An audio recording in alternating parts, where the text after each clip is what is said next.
మహబూబ్నగర్ జిల్లా జడ్చర్ల ప్రభుత్వ డిగ్రీ జీవ వైవిధ్య కేంద్రంలో ఒక అరుదైన పాము గుడ్లను పొదిగి పిల్లలకు జన్మనిచ్చింది. గత ఏప్రిల్ నెలలో వీరన్నపేటలోని ఒక ఇంట్లోకి పాము ప్రవేశించింది. దీంతో వారు కళాశాలకు అప్పగించారు. అదే రోజు పాము గుడ్లు పెట్టగా నేడు వాటిలో నుంచి 4 పిల్లలు బయటకు వచ్చాయని వృక్షశాస్త్ర సహాయాధ్యాపకులు సదాశివయ్య తెలిపారు. ఇవి కోల్యూ బ్రీడ్ జాతికి చెందిన విషరహిత సర్పాలను తెలిపారు. దక్షిణ భారతదేశంలో ఎత్తైన అటవీ ప్రాంతంలో ఈ పాములు ఉంటాయని తెలియజేశారు. జడ్చర్లలో డిపార్ట్మెంట్ ఆఫ్ బాటనీలో అసోసియేట్ ప్రొఫెసర్గా పనిచేస్తున్నా. సో ఇక్కడ అసోసియేట్ ప్రొఫెసర్గా పనిచేస్తూనే పరిసర ప్రాంతాల్లో ఎక్కడైనా పాములు వస్తే వాటిని చంపొద్దండి అని చెప్పి వాటిని రక్షించే కార్యక్రమాలు కూడా సేవా కార్యక్రమాలు చేస్తున్నాం.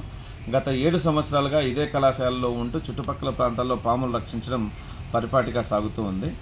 ఇటీవల ఏప్రిల్ 30వ తేదీన మహబూబ్నగర్లో ఒక చిన్న స్నేక్ పట్టుకుంటే అది ఆ రోజు నైట్ ఒక 9 ఎగ్స్ పెట్టింది.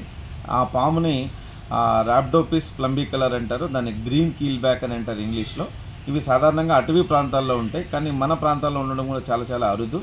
వాటిని పట్టుకున్న తర్వాత ఎగ్స్ పెట్టిన మరుసటి రోజు ఆ పాముని ఫారెస్ట్లో రిలీజ్ చేయడం జరిగింది. ఇప్పుడు ఒక 2 months తర్వాత మన ఈ రోజున అవి ఒక 4 పిల్లలు లేపడం జరిగింది.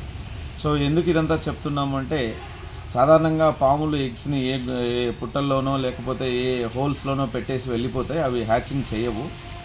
అటువంటి పరిస్థితుల్లో నగరీకరణ జరుగుతుంది, ఎక్కువగా ఈ రియల్ ఎస్టేట్ జరుగుతుంది కాబట్టి ఉన్న పుట్టలన్నింటినీ క్లీన్ చేస్తున్నాం. అక్కడ పాముల సంతతి తగ్గిపోయే అవకాశం ఉంది కాబట్టి ఆ ఎగ్స్ని హ్యాచింగ్ చేయాలనే ఉద్దేశంతో ఇక్కడ ఉన్నటువంటి బయోడైవర్సిటీ రీసెర్చ్ అండ్ ఎడ్యుకేషన్ సెంటర్లో హ్యాచింగ్ చేసాం ట్రెడిషనల్ పద్ధతిలో. సో సక్సెస్ అయ్యాం, ఇది 3వసారి సక్సెస్ అయ్యాము.